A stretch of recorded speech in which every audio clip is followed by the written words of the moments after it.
ብዙዎቻችሁ ካላችሁበት ከመከራ ከማንኛውም እርግማን ከማንኛውም ቀንበር ከማንኛውም ጨለማ ከተዘጋባችሁ ነገር ከተቆለፈባችሁ ነገር ይሄን ቃል ስትቀበሉ አመን ብላችሁ ስትቀበሉ እግዚአብሔር አምላክ በኑሯችሁ በአገልግሎታችሁ በህይወታችሁ ታላቅ መለኮት ኃይል የሚገለጥበት ክፍል ነው። የፈለገ እስራት ቢኖር ምስጋናችሁን እንዳትረሱ።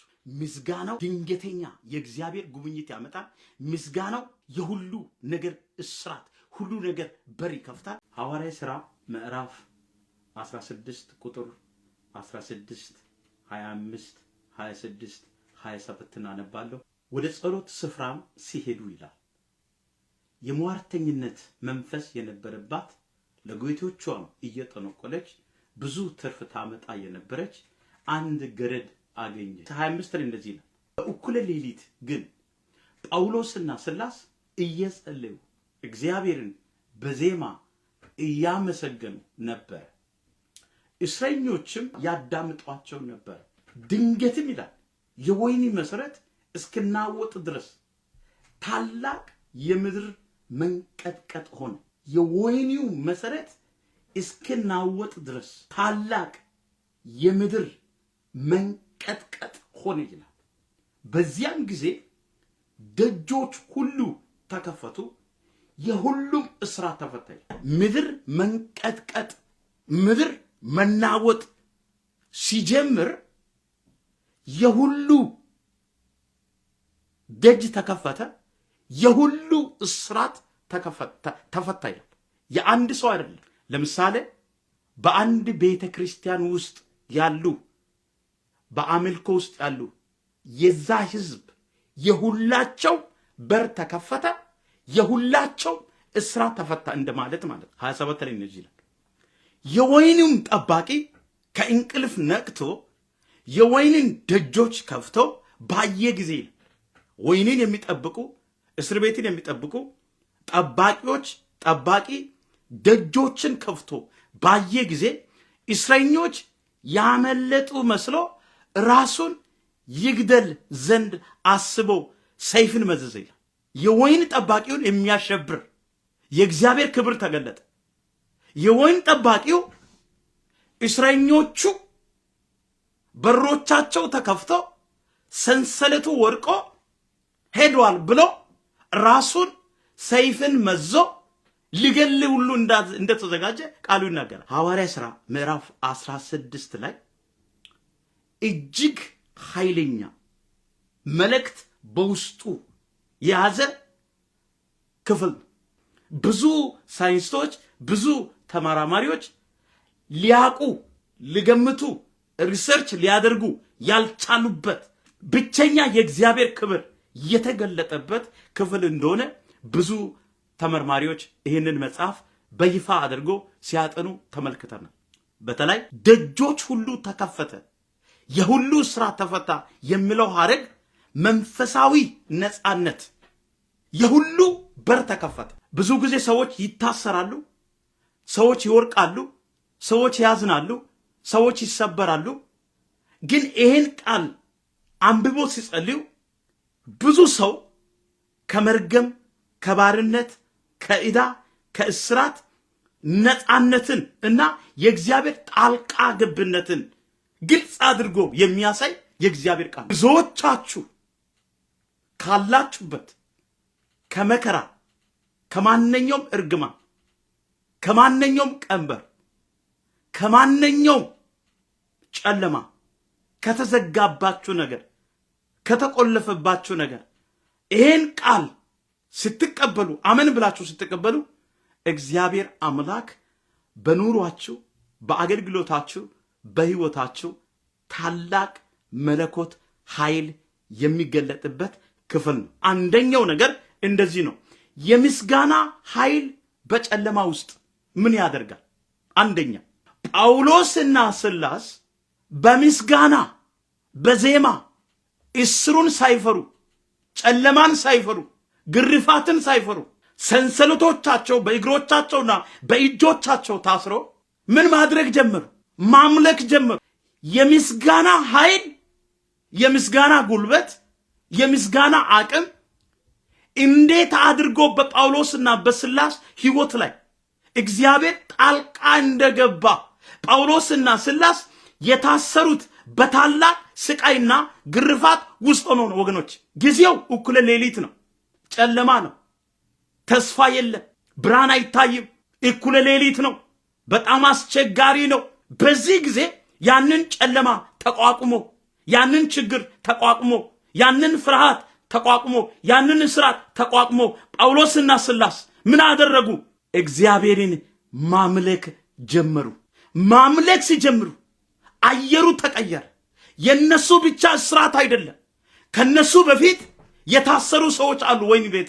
ሁኔታው ጨለማ ቢሆን፣ ሁኔታው እኩለ ሌሊት ቢሆን፣ ሁኔታ ላይ ጠላት መርዶ ቢያዘጋጅ የምስጋና ውስጥ ያለ ሰው በእስራቱ ሆኖ እንደማይቀጥል ከዚህ ክፍል ላይ ብዙ ነገር ለኛ እንማራለን። በጸሎት በምስጋና መፍታቸውን ከሰማይ የተሰጠውን መፍታቸውን ተጠቅመው ማምለክ ሲጀምሩ የወይኒ መሰረት ምን ሆነ? ተናወጠ። ለናንተ ያቃተው ነገር ምንድነው? ይሄ በሰው ኃይል አይደለም።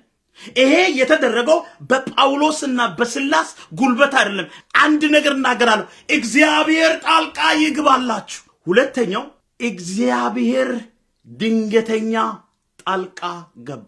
ያለ ቀጠሮ፣ ያለ ፍርድ፣ ያለ ደብዳቤ በጳውሎስና በስላስ ሕይወታቸው ላይ በዛ በወይን ቤት ውስጥ እግዚአብሔር ድንገተኛ ላዲያ ካታያ ላባዲባ እግዚአብሔርን እጁን አይለ ብሎ እነሱ እያመሰገኑ ሳለ ድንገት እግዚአብሔር መጣ። ለነ ጴጥሮስ መልአክ ነው የመጣው። እዚህ ቦታ ግን ራሱ እግዚአብሔር መጣ። ቁጥር 26 ላችሁ ስታነቡ ድንገተኛ ታላቅ የምድር መንቀጥቀጥ ሆነ ይላል። ድንገተኛ የመሬት መንቀጥቀጥ፣ መሬት መንቀጥቀጥ ሲጀምር ወይኑ፣ መስኮቱ፣ በሩ፣ ሰንሰለቱ፣ ፍርሃቱ፣ ጨለማ፣ ሞት፣ በሽታ፣ ዕዳ፣ ፍርሃት ወደቀ። እግዚአብሔር በድንገት ያስደስታችሁ። እግዚአብሔር በድንገት ካላችሁበት ዝቅታ ያውጣችሁ። እግዚአብሔር በድንገት በሮቻችሁን ይክፈት። እግዚአብሔር በድንገት ይጎበኛችሁ። እግዚአብሔር በድንገት በእናንተ ላይ የተቃጣውን የጠላትን እንቅስቃሴ ይግታላችሁ። ታላቅ ምድር መናወጠን፣ እስረኞች ሰንሰለት ተፈታዩ። የጳውሎስና የስላስ ብቻ አይደለም፣ የእስረኞች ሰንሰለት ጳውሎስና ስላስ ሲዘምሩ ይሰሙ ነበር ይላል፣ ያዳምጡ ነበር ይላል። ትናንትና እንደዚህ አይነት ድምፅ አልሰሙም እስር ቤት ወይን ቤት ውስጥ፣ ግን ዛሬ አዲስ ነገር ሰሙ። የሆነ ሲዘመር፣ የሆነ ሲመለክ፣ እግዚአብሔር ሲባል ሰሙትና በወይን ቤት የነበሩ የሰሙ እስረኞች በሙሉ እስራታቸው ተፈታ። ሌላው ሶስተኛው፣ አንደኛ ሲያመሰግኑ ነበረ። ሁለተኛ በድንገተኛ እግዚአብሔር ተገለጠ። ሶስተኛ የሁሉ እስራት ተፈታ። ጳውሎስና ስላስ ብቻ ሳይሆኑ አብሯቸው የነበሩ እስረኞች ሁሉ ሰንሰለታቸው ተበጠሰ ይላል። ጦሶዋን ኢየሱሳ ሀኖ በአይነ ሐቃሊዮሴ ኢየሱሳ ተጦሰው ተጎደው የጳውሎስና የስላስ አምላክ ዘንድሮ ድንገተኛ ነውጥ፣ ድንገተኛ ጉብኝት፣ ድንገተኛ ታድሶ፣ ድንገተኛ ክብር፣ ድንገተኛ መገለጥ፣ ድንገተኛ ፈውስ፣ ድንገተኛ መከፈት። ይሄማና ያመኑ ያላመኑም ሊኖሩ ይችላሉ። ወይን ቤት ውስጥ ኃጢአት የሰሩ ኃጢአት ያልሰሩም ሊኖሩ ይችላሉ። አልተጠቀሰም፣ አናቅም። ነፍሰ ገዳይ ሁሉ ሊኖር ይችላል፣ አናቅም። እግዚአብሔር ምስክሬ ነው፣ እኛ አናቅም። ግን ብዙ እስረኞች ነበሩ፣ ጳውሎስና ስላስ ብቻ፣ ሌላ ሰው አልነበር። ይሄ ሁሉ እስረኛ ሲፈታ፣ ይሄ ሁሉ እርግማን ሲሰበር፣ ይሄ ሁሉ ጨለማ ሲሰበር በአንድ ሰው ምክንያት። በደንብ ስሙ። አንድ ሰው የጨከነ ሰው ካለ ምድሪቷ ትፈወሳለች። ምድር መናወጡን አንድ ሰው ለእግዚአብሔር እኔ አለው ብሎ እንደ ጳውሎስና ስላስ እግዚአብሔር አንድ ሰውን ተጠቅሞ የሁሉ እስራት ተፈታ። አንቺን አንድ ሰውን ተጠቅሞ የቤተሰቦቻቸው ላይ የተቃጣው ጨለማ፣ እስራት፣ ሞት፣ በሽታ ዛሬ እግዚአብሔር ጣልቃ ገብቶ ካሉበት ስፍራ የሚያወጣ የእግዚአብሔር ኃይል የመለኮት ኃይል ዛሬ በእናንተ ላይ ይመጣል እያልኩ ነው። አራተኛውና መጨረሻው ከስጋዊ እስራት ወደ መንፈሳዊ ነፃነት ያወጣል። ምስጋና፣ አምልኮ፣ ማምለክ፣ ከእግዚአብሔር ጋር ህብረት ማድረግ ከስጋ እስራት፣ ከስጋ ባርነት፣ ከድህነት፣ ከጭንቀት፣ ተስፋ ከመቁረጥ ወደ መንፈሳዊ ነፃነት ያወጣል። ወደ መንፈሳዊ ክብር ያመጣል። አይታችሁ የማታውቁትን ክብርን ታውታላችሁ። የወህኒው ጠባቂ ደጆቹን ከፍቶ ሲያይ ሊሞት ሲል ጳውሎስ በሰጠው ተስፋ አማካኝነት ህይወቱ ተረፈ። የወህኒው ጠባቂ በስጋዊ አስተሳሰብ ራሱን ሊገል ነበር፣ ራሱን ሊያጠፋ ነበር። ግን የእግዚአብሔር ሰው ጳውሎስ የሞትን አዋጅ ገለበጠ። አንዱ ጳውሎስ ወደ እግዚአብሔር እንዲመጣ አደረገ፣ ወደ እግዚአብሔር ምህረት ውስጥ እንዲገባ። ይህ ታሪክ በቁሳዊ ደጆች መከፈት ጀምሮ በሰውየውና በቤተሰቡ መዳን፣ መንፈሳዊ ነፃነት ተደምድሟል። ወገኖች በእግር ላይ ያለው ሰንሰለት ብቻ ሳይሆን በልብ በሐሳብ እስራት የነበሩ ሰዎች ሁሉ በጌታ ፊት በነፃ እንደወጡ የእግዚአብሔር ቃል ይናገራል። ነገር ቢወርቅ ሐዘን ቢመጣ ይሄ ነገር ከህይወታችሁ እንዳታጠፉ ምስጋና ብዙ ነገር በህይወታችን ላይ ያደርጋል። የምስጋና ኃይል ብዙ ብሬክ ስሩ ያመጣል። የምስጋና ኃይል የሚሞቱ ሰዎችን ወደ ህይወት ይመልሳል።